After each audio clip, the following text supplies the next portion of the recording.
തിരുവചനം തിരുമധുരത്തിൻ്റെ പുതിയ എപ്പിസോഡിലേക്ക് നിങ്ങൾക്ക് ഏവർക്കും സ്വാഗതം. പ്രാർത്ഥനയോടെ ഇന്നത്തെ ശുശ്രൂഷ ആരംഭിക്കുക.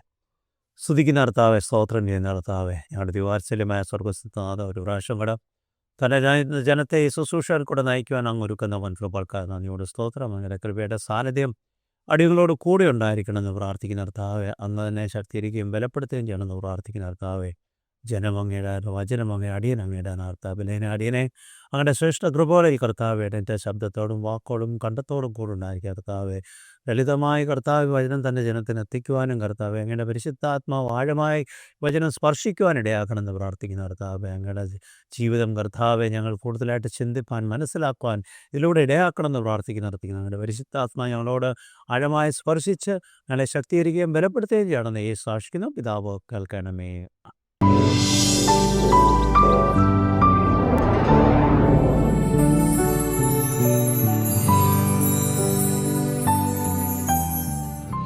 ദൈവത്തിൻ്റെ പൊന്നാമത്തിന് മഹത്വം ഉണ്ടായിരിക്കട്ടെ. നമ്മുടെ കർത്താവിൻ്റെ ജീവിതം നാം ഒന്ന് ചിന്തിക്കുകയാണെങ്കിൽ, കർത്താവ് പല ഘട്ടങ്ങളായി തൻ്റെ മരണത്തെപ്പറ്റി വ്യത്യസ്തമായ രീതിയിൽ പ്രസ്താവിക്കുകയും ആ പ്രസ്താവിക്കുക മാത്രമല്ല, കർത്താവിന് മരണത്തിനെയും ജീവിതത്തിന് മേളിൽ അധികാരമുണ്ടെന്ന് പ്രസ്താവിക്കത്തക്കവണ്ണം പല കാര്യങ്ങൾ ചെയ്തിട്ടുണ്ടെങ്കിലും അന്നത്തെ യഹൂദ ജനം അതിനെ പൂർണ്ണമായി ഉൾക്കൊള്ളുവാൻ കഴിഞ്ഞിട്ടില്ല. പലപ്പോഴും പല കാര്യങ്ങൾ ചെയ്തിരിക്കുമ്പോൾ അവരതിനെ പുച്ഛിക്കുന്ന അവസ്ഥയിലെയാണ് പലരും അതിനെ ഉൾക്കൊള്ളുക മാത്രമേ അതിനെ കണ്ടുകൊണ്ടിരുന്നത്.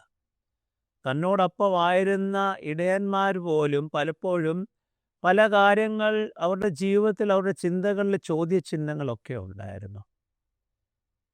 എങ്കിലും കർത്താവ് അവരെ കൂടെ നടത്തുക മാത്രമല്ല, അവരെ യഥാസ്ഥാനപ്പെടുത്തത്തക്കവണ്ണമുള്ള പ്രവർത്തനങ്ങൾക്ക് സാക്ഷ്യം വഹിക്കുവാൻ കർത്താവ് സാഹചര്യവും സാവകാശങ്ങളും ഒരുക്കി കൊടുത്തിട്ടുണ്ട്. കർത്താവിൻ്റെ ജീവിതത്തിലെ പല അത്ഭുതങ്ങളും അടയാളങ്ങളും നാം ഒന്ന് ചിന്തിച്ച് ധ്യാനിക്കുകയാണെങ്കിൽ അത് ഓരോ കാര്യവും വ്യത്യസ്തമായ കാര്യങ്ങളെ ആണ് നമ്മളെ ബോധ്യമാക്കുവാൻ ഇടയാക്കുന്നത്. ഒരു കണ്ണുപൊട്ടിന് കാഴ്ച കൊടുക്കുമെന്ന് പറയുമ്പോൾ അന്ധകാരത്തിലുള്ള ഒരുവൻ്റെ ജീവിതത്തിലേക്ക് പ്രകാശം നൽകുന്ന ഒരവസ്ഥയാണ്. മുടന്തൻ എഴുന്നേൽക്കുന്ന നടക്കുക എന്ന് പറയുമ്പോൾ നിശ്ചലമായ ജീവിത സാഹചര്യത്തിൽ നിന്ന് നമ്മെ വിടുവിക്കത്തക്കവണ്ണം ഉള്ളൊരു സാഹചര്യത്തെ പറ്റിയാണ് കാണിക്കുന്നത്.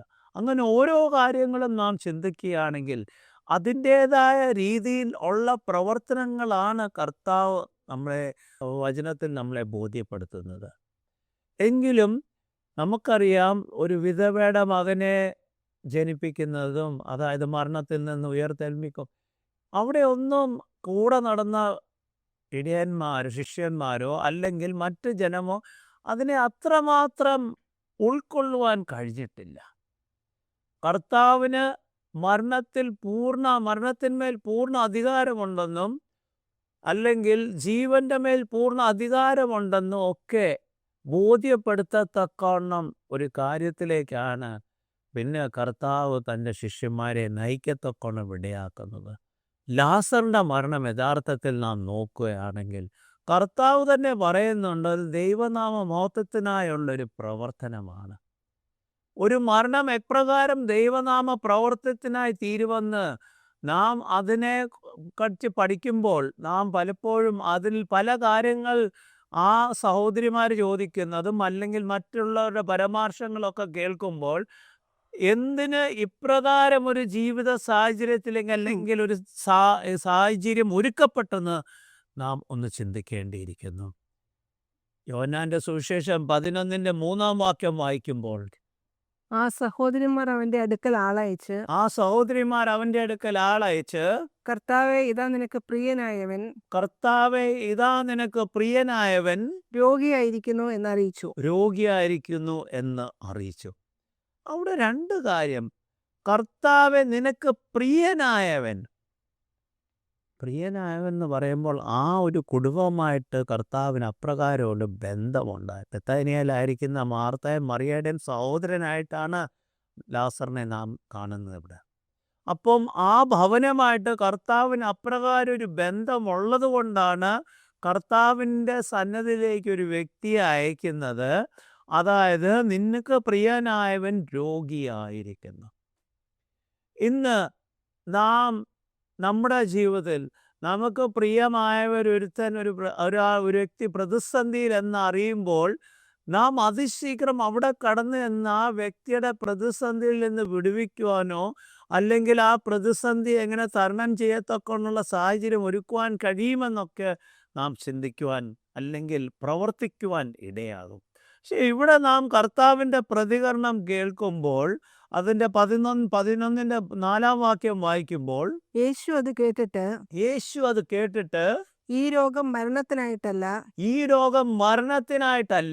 ദൈവത്തിന്റെ മഹത്വത്തിനും അതിലൂടെ ദൈവപുത്രൻ മഹത്വപ്പെടേണ്ടതിനും ആകുന്നു എന്ന് പറഞ്ഞു. കർത്താവ് അവിടെ പറയുമ്പോൾ വ്യക്തമായി അത് ആ കേൾക്കുന്ന വ്യക്തികൾ മനസ്സിലാക്കണം. അതായത് ഈ വ്യക്തി മരിച്ചു പോകുന്നു. കാരണം കർത്താവ് പറയുന്നത് ഈ രോഗം മരണത്തിനായിട്ടല്ല. അപ്പോൾ മരണത്തിനായിട്ടല്ലെന്ന് പറഞ്ഞ് പിന്നെ പറയുന്നത് ദൈവത്തിൻ്റെ മഹത്വത്തിനും അതിലൂടെ ദൈവപുത്രൻ മഹത്വപ്പെടേണ്ടതിനും ആകുന്നു. അപ്പോൾ മരണം നിശ്ചയമാണ് അവിടെ.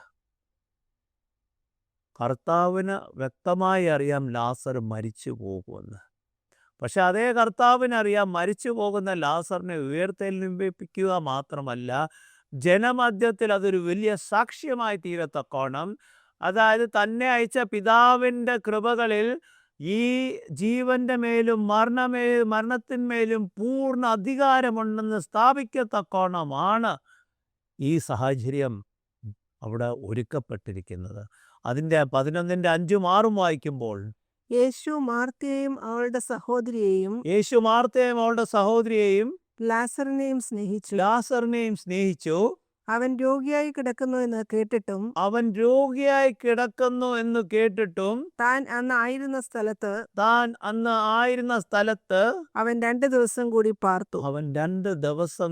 പാർത്തു. ആദ്യം പറയുന്നത് എന്താണ്? അവരെ മാർത്തയും അവളുടെ സഹോദരിയായ ലാസറിനെയും യേശു മാർത്തയും അവളുടെ സഹോദരിയെയും ലാസറിനെയും സ്നേഹിച്ചു. നാം സ്നേഹിക്കുന്ന ഒരു വ്യക്തി പ്രതിസന്ധിയിലാണെന്ന് കേട്ട് കഴിഞ്ഞാൽ നമ്മുടെയൊക്കെ ജീവിതത്തിൽ ആ വ്യക്തിയെ ബന്ധപ്പെടുവാനും അല്ലെങ്കിൽ ആ വ്യക്തിക്ക് വേണ്ടിയ കാര്യങ്ങൾ പൊടുന്നനെ ഒരുക്കപ്പെടുവാനുള്ളൊരു പരിശ്രമമെങ്കിലും ആയിരിക്കും. ഇവിടെ കർത്താവ് എന്താണ് ചെയ്യുന്നത്? അവൻ രോഗിയായി കിടക്കുന്നെന്ന് കേട്ടിട്ടും താൻ ആയിരുന്ന സ്ഥലത്ത് 2 ദിവസം കൂടി പാർത്തു.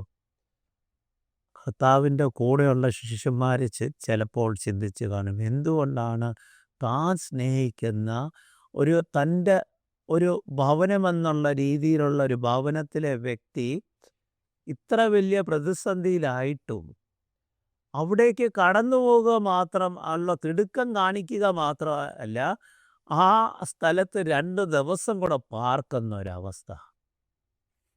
അതിന് മുമ്പോട്ട് നാം 11-ന്റെ 11 വായിക്കുമ്പോൾ ഇത് പറഞ്ഞ ശേഷം അവൻ നമ്മുടെ സ്നേഹിതനായ ലാസർ ഉറങ്ങുന്നു,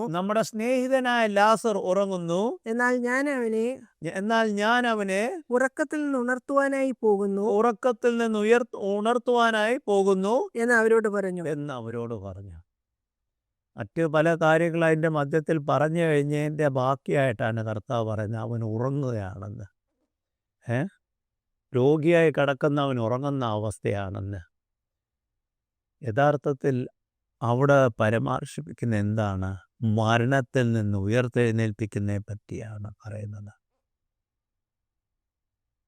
ഉറങ്ങുകയാണെന്ന് പറയുമ്പോൾ അതിൻ്റെ ആഴം അത്രമാത്രം അവർക്ക് മനസ്സിലാക്കുവാൻ കഴിയുകയില്ല. പക്ഷെ മരിച്ചെന്ന് പറയുമ്പോൾ അത് വ്യത്യസ്തമായ ഒരു കാര്യമാണ്. അതിന് ശിഷ്യന്മാർ അതിനോട് 12-ാം വാക്യത്തിൽ പറയുന്നത് എന്താണ്? ശിഷ്യന്മാർ അവനോട് കർത്താവേ അവൻ ഉറങ്ങുന്നുവെങ്കിൽ അവന് സൗഖ്യം വരും എന്ന് പറഞ്ഞു. രോഗിയായി കിടക്കുന്നവൻ ഉറങ്ങുന്നുവെങ്കിൽ അവന് സൗഖ്യം വരുമെന്ന് പറയുന്നു. കാരണം വന്നു അറിയിച്ചവരെന്താണ് പറഞ്ഞത്? അവൻ രോഗിയായി കിടക്കുന്നെന്ന്. ഇവിടെ കർത്താവ് പറയുന്നു അവൻ ഉറങ്ങുന്നെന്ന്. അപ്പം രോഗിയായി കിടക്കുന്നവൻ ഉറങ്ങുന്നെന്ന് പറഞ്ഞാൽ അവനത് സൗഖ്യത്തിലേക്ക് വഴി നടത്തും. അതൊരു അന്നത്തെ സാധാരണ രീതിയിലുള്ളൊരു ചിന്തയാണ് നാം ചിന്തിച്ചു കൊള്ളാം. പക്ഷെ അതിൻ്റെ 13-ാം വാക്യത്തിൽ യേശു പറയുന്നത് എന്താണ്? യേശു അവന്റെ മരണത്തെക്കുറിച്ചായിരുന്നു പറഞ്ഞത്. യേശു അവൻ്റെ മരണത്തെക്കുറിച്ചായിരുന്നു പറഞ്ഞത്. എന്നാൽ അവൻ ഉറക്കത്തെക്കുറിച്ചാകുന്നു പറഞ്ഞതെന്ന് അവർക്ക് തോന്നി. യേശു അവൻ്റെ മരണത്തെക്കുറിച്ചാണ് പറഞ്ഞത്. പക്ഷെ അവർക്കെന്തുവാ തോന്നിയത്? അവൻ ഉറക്കത്തെക്കുറിച്ചാണ്. ഇതാണ് പലപ്പോഴും നമ്മുടെ ജീവിതത്തിൽ വന്നു പോകുന്ന പോരായ്മകൾ. നാം വചനം കേൾക്കാനായി പലവിധ ഇന്നത്തെ ആധുനിക മേഖലകളിൽ സാമൂഹ്യ മാധ്യമങ്ങളിൽ കൂടെ അത് കേൾക്കുവാനായി പല കൺവെൻഷനായാലും മറ്റ് പ്രസംഗങ്ങളായാലും സുവിശേഷ ഘോഷണങ്ങളായാലും ഒക്കെ കേൾക്കുവാൻ നാം താല്പര്യപ്പെടും. പക്ഷേ ഇവയൊക്കെ കേൾക്കുവാൻ താല്പര്യപ്പെടുമെങ്കിൽ അത് നാം കേൾക്കേണ്ടിയ കാര്യങ്ങൾക്കൊത്തവണ്ണമുള്ള ചിന്തകളോടെയാണ് നാം അത് കേൾക്കുവാൻ. അല്ലാതെ അതിൽ നിന്ന് ദൈവം എന്നോട് എന്താണ് പറയുവാൻ ആഗ്രഹിക്കുന്നതെന്ന് അതിനുള്ള പരിശ്രമം ഉണ്ടാകാറില്ല. അതായത് ഇന്ന് ഈ കാര്യത്തെപ്പറ്റി കേൾക്കുമ്പോൾ ഞാൻ കേൾക്കാൻ ആഗ്രഹിക്കുന്ന ചിന്തകളിലേക്ക് എൻ്റെ ചിന്ത നയിക്കത്തക്കോണമാണ് നാം പരിശ്രമിക്കുന്നത്. അതല്ലാതെ ദൈവം ഈ വാക്കുകളിലൂടെ ഈ വചസ്സുകളിലൂടെ എന്നോട് എന്താണ് പറയുവാൻ ആഗ്രഹിക്കുന്നത്, എൻ്റെ ജീവിതത്തിൽ എന്ത് മാറ്റം വരുത്തുവാനാണ് ഈ ഇന്നത്തെ വചസ്സുകൾ ഇടയാക്കുവാൻ കഴിയുന്നതെന്നുള്ള നാം അതിനുവേണ്ടി ചിന്തിക്കുവാൻ, അതായത് അതിന് കർത്താവ് പറയുന്ന പോലെ വചനത്തിൻ്റെ മർമ്മങ്ങൾ മനസ്സിലാക്കുവാൻ ഉള്ളൊരു പരിശ്രമം നാം കാണിക്കാറില്ല. നാം എത്രമാത്രം കേൾക്കുന്ന വചനം എന്ത് നല്ല പ്രസംഗമായിരുന്നു, ഒരു ഉണർവിൻ്റെ പ്രസംഗമായിരുന്നു. പക്ഷേ ഈ ഉണർവും നല്ല പ്രസംഗം എൻ്റെ ജീവിതത്തിൽ എന്ത് മാറ്റം വരുത്തുവാൻ കഴിയും? എൻ്റെ വ്യക്തിഗത ജീവിതത്തിൽ നാം ഈ കേൾക്കുന്ന ഒരു ശുശ്രൂഷ കഴിയുമ്പോൾ എൻ്റെ വ്യക്തിഗത ജീവിതത്തിൽ കർത്താവുമായിട്ടുള്ള ബന്ധത്തിൽ ഒരല്പമെങ്കിലും മാറ്റം വരുവാൻ കഴിഞ്ഞിട്ടുണ്ടെങ്കിൽ അതാണ് യഥാർത്ഥത്തിൽ നാം ആഗ്രഹിക്കേണ്ടത്. അതല്ലാതെ ഇത് നല്ല പ്രസംഗമായിരുന്നു, നല്ല ഉള്ളടക്കമായിരുന്നു, അതുകൊണ്ട് ഒരു കാര്യമില്ല. പ്രിയ സഹോദര സഹോദരി, നാം എപ്പോഴും നമ്മളെ തന്നെ എവിടെ ആയാലും, ദേവാലയങ്ങളിലായാലും മറ്റ് സുവിശേഷ ഘോഷണത്തിൽ കടന്നുപോയാലും, നാം ആയിരിക്കുന്ന ഏത് സാഹചര്യം ദൈവവചനം കേൾക്കാനായി നാം കടന്നു പോകുമ്പോൾ നാം ആദ്യം പ്രാർത്ഥിക്കേണ്ടത്, എൻ്റെ കർത്താവും ദൈവമേ, ഇന്നായിരിക്കുന്ന സാഹചര്യത്തിൽ എന്നെ കേൾപ്പിക്കുന്ന വചനത്തിൽ അങ്ങ് ആഴമായിട്ട് എന്നോട് സ്പർശിക്കണമേ. എൻ്റെ ജീവിതത്തിലെ പോരായ്മകൾ എവിടെയാണെന്ന്, കുറവുകൾ എവിടെയാണെന്ന് എന്നെ ബോധ്യപ്പെടുത്തുവാൻ ഇടയാക്കണമെന്ന്. നോയമ്പിൻ്റെ യഥാർത്ഥമായ മർമ്മം അതാണ്. ഒരു പുതുക്കപ്പെട്ട അവസ്ഥയിലേക്ക് കടന്നു വരിക, ഒരു മാനസാന്തരത്തിൻ്റെ അനുഭവത്തിലേക്ക് കടന്നു വരിക, അതാണ് യഥാർത്ഥമായ നോയമ്പിൻ്റെ അവസ്ഥ. പക്ഷേ ഇന്ന് നോയമ്പ് വെറും ഭക്ഷണപദാർത്ഥങ്ങൾ വർജിച്ച് മറ്റ് ശുശ്രൂഷകളിൽ സംബന്ധിക്കുന്ന ഒരു ആചാരങ്ങളും അനുഷ്ഠാനങ്ങളിലേക്കും ആയ അവസ്ഥയായി മാറും. അതിൽ നിന്ന് നാം മാറണം. ഈ ആചാരങ്ങളും അനുഷ്ഠാനങ്ങളും ആവശ്യമാണ്. പക്ഷേ ഈ ആചാരങ്ങളും അനുഷ്ഠാനങ്ങളും നാം സംബന്ധിക്കുമ്പോൾ അതെൻ്റെ ജീവിതത്തിൽ ഒരു മാറ്റം വരുത്തുവാൻ ഇടയാകുന്നില്ലെങ്കിൽ, നാം അത് നമ്മുടെ ജീവിതത്തിൻ്റെ ഒരു ദിനചര്യമായ കാര്യമാക്കി തീർക്കുകയാണെങ്കിൽ അവിടെ കർത്താവുമായിട്ടൊരു ബന്ധത്തിലേക്ക് വളരുവാൻ കഴിയുകയില്ല. അതിൻ്റെ 11-ന്റെ 17-ഉം 18-ഉം വാക്യം വായിക്കുമ്പോൾ, യേശു അവിടെ എത്തിയപ്പോൾ അവനെ കല്ലറയിൽ വെച്ചിട്ട് 4 ദിവസമായി എന്നറിഞ്ഞു. ബേഥാന്യ യെരൂശലേമിന് സമീപം ഏകദേശം 2 നാഴിക ദൂരത്തായിരുന്നു. അപ്പോൾ അവൻ്റെ സഹോദരിമാർ അവനെ അറിയിക്കുമ്പോൾ, കർത്താവിനെ അറിയിക്കുമ്പോൾ, കർത്താവ് ആഗ്രഹിച്ചാൽ അവിടുന്ന് 2 നാഴി ദൂരം മാത്രമായിരുന്നു. എന്നിട്ട് പോലും കർത്താവ് വരുന്ന കാര്യം നമ്മൾ മനസ്സിലാക്കുമ്പോൾ അത് കല്ലറയിൽ വെച്ചിട്ട് 4 ദിവസമായി എന്നറിഞ്ഞു. 4 ദിവസം 4 ദിവസം. നമ്മുടെ ജീവിതത്തിൽ നാം ഒരു നിമിഷം ഒന്ന് ചിന്തിച്ച് നോക്കുക. നാം സ്നേഹിക്കുന്ന ഒരു വ്യക്തിയോട് നമ്മുടെ ജീവിതത്തിൻ്റെ പ്രതിസന്ധി, അത് ആഴമേറിയ പ്രതിസന്ധിയെ പറ്റി നാം വിളിച്ചറിയിച്ചു കഴിഞ്ഞ് 4 ദിവസം കഴിഞ്ഞ് കടന്നു വരികയാണെങ്കിൽ നമുക്ക് ഉൾക്കൊള്ളുവാൻ കഴിയുമോ? നാം അപ്പോൾ മനസ്സിലാക്കുന്ന എന്താണ്? ഈ വ്യക്തിക്ക് എന്നോട് ഒരു താല്പര്യവുമില്ല. സ്നേഹ പ്രകടനമൊക്കെ കാണിക്കുന്നെങ്കിലും യഥാർത്ഥത്തിൽ എന്നോടൊരു താല്പര്യമില്ല. എൻ്റെ ജീവിതത്തിൻ്റെ പ്രയാസത്തിനെ പറ്റി ഒരു അംശം പോലും അതിനെപ്പറ്റി ഒരു വേദനയില്ല. ഇവിടെ സഹോദരിമാർ പറയുന്നുണ്ട്, നീ നേരത്തെ വന്നായിരുന്നെങ്കിൽ എൻ്റെ സഹോദരൻ ജീവിക്കുമായിരുന്നെന്ന്. അതൊരു സാധാരണ പ്രതികരണമാണ്. കാരണം കർത്താവിന് അപ്രകാരം ജീവനെ നിലനിർത്തുവാൻ കഴിയുമെന്ന് വിശ്വസിച്ച സഹോദരിമാർ, അതായിരുന്നു കർത്താവിനെ അറിയിക്കുന്നത്. അവർ, കർത്താവെ, ഈ സഹോദരൻ്റെ അവസ്ഥ ഇതാണ്, നീ കടന്നു വരത്തക്കണം. പക്ഷെ കർത്താവ് പറയുന്നത്, കർത്താവിൻ്റെ ഇതിൽ തന്നെ ദൈവനാമം മഹത്വീകരിക്കത്തക്കവണ്ണം ഉള്ളൊരു പ്രവർത്തനമാണ് അവിടെ നടക്കപ്പെട്ടത്. അതിൻ്റെ പിന്നെ നാം മുമ്പോട്ട് വായിക്കുമ്പോൾ അതിൻ്റെ 11:39 വായിക്കുമ്പോൾ, കല്ല് നീക്കുവിൻ എന്ന് യേശു പറഞ്ഞു. കല്ല് നീക്കുവിൻ എന്ന് യേശു പറഞ്ഞു. മരിച്ചവന്റെ സഹോദരിയായ മാർത്ത കർത്താവെ നാറ്റം വെച്ചു തുടങ്ങി. അവൻ മരിച്ചിട്ട് 4 ദിവസമായല്ലോ എന്ന് പറഞ്ഞു. അതിനു മുൻപ് ഇവന്റെ സംഭാഷണത്തിൽ പറയുന്നുണ്ട്, നീ എന്നിൽ വിശ്വസിച്ചാൽ അവൻ ഉയർത്തെഴുന്നേൽക്കുമെന്നൊക്കെ പറയുമ്പോഴും, ഞാൻ തന്നെ പുനരുത്ഥാനം ജീവനുമാകുന്നെന്നൊക്കെ പറയുമ്പോഴും മാർത്ത പറയുന്നു, അതൊക്കെ ഞങ്ങൾക്കറിയാം, നീ ക്രിസ്തുവാണെന്ന്. പക്ഷെ ഇതൊക്കെ അത് വരുവാനിരിക്കുന്ന കാലത്തെ പറ്റിയുള്ളൊരു കാര്യമാണെന്ന് പറയും. അവിടെയാണ് കർത്താവ് അവരെ ബോധ്യപ്പെടുത്തുവാൻ ആഗ്രഹിക്കുന്നത്. വരുവാനിരിക്കുന്നതല്ല, ഇന്നും അതിൻ്റെ മേൽ അധികാരമുണ്ടെന്ന്, ജീവൻ്റെ മേലും മരണത്തിൻ്റെ മേലും അധികാരമുണ്ടെന്ന്, മരിച്ചവനെ ഉയർത്തെഴുന്നേൽപ്പിക്കത്തക്കണം അധികാരമുള്ളവനാണ് ഈ ലോകത്തേക്ക് കടന്നു വന്ന ദൈവപുത്രൻ എന്ന് അവരെ ബോധ്യമാക്കത്തക്കണമുള്ള പ്രവർത്തനമാണ്. അതുകൊണ്ടാണ് ഇവിടെ പറയുമ്പോൾ കല്ല് നീക്കുമെന്ന് മാർത്ത പറയുന്നത് 4 ദിവസമായി നാറ്റം വെച്ച അവസ്ഥയാണെന്ന്. എത്ര ദിവസമായാലും എൻ്റെ കർത്താവ് ഒരു കല്ലറ തുറക്കുവാൻ ആഗ്രഹിച്ചാൽ, എൻ്റെ കർത്താവ് എൻ്റെ അന്ധകാരത്തിൽ നിന്ന് വീണ്ടെടുക്കുവാൻ ആഗ്രഹിച്ചാൽ, അതിനെ തടസ്സപ്പെടുത്തുവാൻ ആർക്കും കഴിയുകയില്ല. ഇന്ന് നമ്മുടെ അനേകരുടെ ജീവിതത്തിൽ ചിലപ്പോൾ ഈ കല്ലറയുടെ അവസ്ഥയായിരിക്കും. ഇരുണ്ട് ആർക്കും കടന്നു വന്ന് നമ്മെ രക്ഷിക്കാൻ കഴിയാത്ത അവസ്ഥയായിരിക്കും. പക്ഷെ ഈ രാത്രിയിൽ എന്നെ കേൾക്കുന്ന പ്രിയ സഹോദര സഹോദരി, നാം ഒന്നും അറിഞ്ഞുകൊള്ളുക, എൻ്റെ കർത്താവ് കല്ല് മാറ്റുവാൻ ശക്തനാണെന്ന്. എൻ്റെ കർത്താവ് കല്ല് മാറ്റുക മാത്രമല്ല, ആ അന്ധകാരത്തിൽ നിന്ന് വീണ്ടെടുത്ത് പ്രകാശത്തിലേക്ക് നയിക്കത്തക്കോണം ഉയർത്തെഴുന്നേൽപ്പിക്കുവാൻ കഴിയുന്നവനാണെന്ന്. ആ കർത്താവിലാണ് എൻ്റെ നിങ്ങളുടെ വിശ്വാസം എപ്പോഴും ആയിരിക്കേണ്ടത്. ആ കർത്താവിലാണ് എപ്പോഴും നാം സമർപ്പിക്കപ്പെട്ട ജീവിതം നയിക്കേണ്ടത്. നാം വചനം വായിച്ചുകൊണ്ട് മാത്രമല്ല, ആ വായിക്കുന്ന വചനം എൻ്റെ ജീവിതത്തിൽ പ്രാവർത്തികമാക്കത്തക്കോണം ശക്തനായവനാണ് ഇന്നും ജീവിക്കുന്നത്, ഇന്ന് എന്നോട് കൂടെയുണ്ടെന്ന് പറയത്തക്കോണം നമുക്ക് കഴിയുന്നുണ്ടോ? ശദ്രക്, മേശക്, അബേദ്നെഗോവിൽ 4-മനായി തീച്ചൂളയിൽ കടന്നു വന്നവൻ ഇന്ന് നമ്മുടെ ജീവിതത്തിൽ തീച്ചൂളയുടെ മധ്യത്തിൽ കടന്നു വരുവാൻ കഴിയും.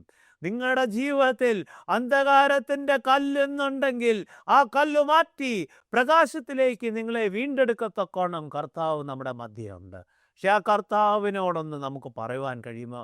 കർത്താവ്, എൻ്റെ അവസ്ഥ ഇതാണ്, എന്നെ ഇന്ന് ആയിരിക്കുന്ന എൻ്റെ ജീവിതത്തിൻ്റെ ഈ സാഹചര്യത്തിൽ നിന്ന്, അന്ധകാര ബന്ധനങ്ങളിൽ നിന്ന് എന്നെ മോചിപ്പിക്കത്തക്കോണം നീ കടന്നു വരണമേ. എന്നെ മോചിപ്പിക്കുക മാത്രമല്ല, ജനമധ്യത്തിൽ നിന്റെ സാക്ഷിയായി, നിന്റെ പ്രകാശ ഗോപുരമായി നിൽക്കുവാൻ എന്നെ നീ ഒരുക്കണമെന്ന് പറയുവാൻ കഴിയുമോ? ഇവിടെ 11:40 യേശു പറയുന്നത്, യേശു അവളോട് വിശ്വസിച്ചാൽ നീ ദൈവത്തിന്റെ മഹത്വം കാണും എന്ന് ഞാൻ നിന്നോട് പറഞ്ഞില്ലയോ എന്ന് പറഞ്ഞു. ഒന്നുകൂടെ ഓർമ്മിപ്പിക്കുകയാണ്, വിശ്വസിച്ചാൽ ദൈവത്തിൻ്റെ മഹത്വം കാണും.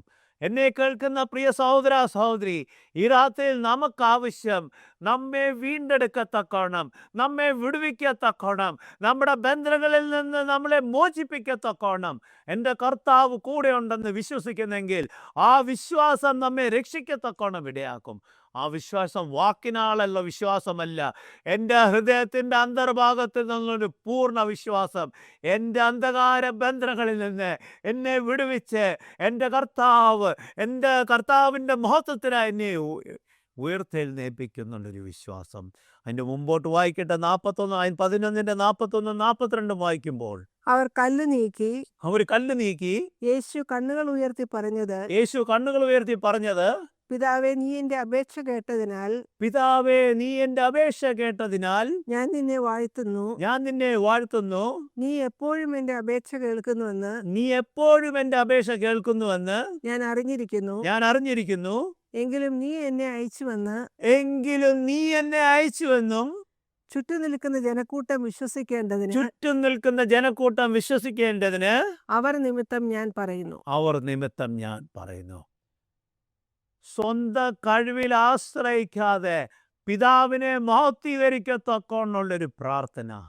കാരണം കർത്താവിനെ അയച്ചത് പിതാവാണെന്ന് ജനമധ്യത്തിൽ സ്ഥാപിക്കത്തക്കോണം, തനിക്ക് അതിനുള്ള അവകാശം തന്നിട്ടുണ്ടെന്ന് ജനമധ്യത്തിൽ സ്ഥാപിക്കത്തക്കോണം കർത്താവ് അവിടെ പ്രവർത്തിക്കുകയാണ്. ഇന്ന് നമ്മളെ തന്നെ അപ്രകാരം കർത്താവിന് വേണ്ടി പ്രവർത്തിക്കാൻ നമ്മളെ സമർപ്പിച്ചു കൊടുക്കാൻ കഴിയാറുണ്ടോ? നാം പലപ്പോഴും ചിന്തിക്കുമ്പോൾ, പ്രയാസങ്ങൾ കടന്നു വരുമ്പോൾ, പ്രതിസന്ധികൾ കടന്നു വരുമ്പോൾ നാം അതിനെ ചോദ്യം ചെയ്യുന്ന അവസ്ഥയാണ്. ഇന്ന് നമ്മുടെ ജീവിതത്തിൽ, പ്രത്യേകിച്ചും ഈ നാളിൽ ലോകത്തിൽ ചില രാജ്യങ്ങളിൽ പലവിധ പ്രതിസന്ധികളുടെ മധ്യത്തിലാണ് അനേക കുടുംബങ്ങൾ കടന്നു പോകുന്നത്. യുദ്ധത്തിൻ്റെ കാലങ്ങൾ, യുദ്ധത്തിൻ്റെ ഭീതിയിൽ കടന്നു പോകുന്ന എൻ്റെ പ്രിയ സഹോദര സഹോദരി, നമ്മെ വിടുവിക്കത്തക്കോണം, നമ്മെ കാത്തുപരിപാലിക്കത്തക്കോണം ശക്തനായ കർത്താവ് നമ്മോട് കൂടെ ഉണ്ടെന്ന് വിശ്വസിക്കുവാൻ കഴിയുന്നുണ്ടെങ്കിൽ ആ കർത്താവ് നമ്മളെ വിടുവിക്കുക മാത്രമല്ല, കർത്താവിൻ്റെ മഹത്വത്തിനായി നമ്മെ വീണ്ടെടുത്ത് കർത്താവിൻ്റെ പ്രവർത്തന മേഖലയിലാക്കുവാൻ ഇടയാകും.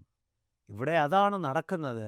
യഥാർത്ഥത്തിൽ ലാസറിനെ ഉയർത്തെഴുന്നേൽപ്പിക്കുന്നത് കർത്താവ് ദൈവത്തെ മഹത്വീകരിക്കത്തക്കൊണ്ടുള്ളൊരു പ്രവർത്തനമാണ്.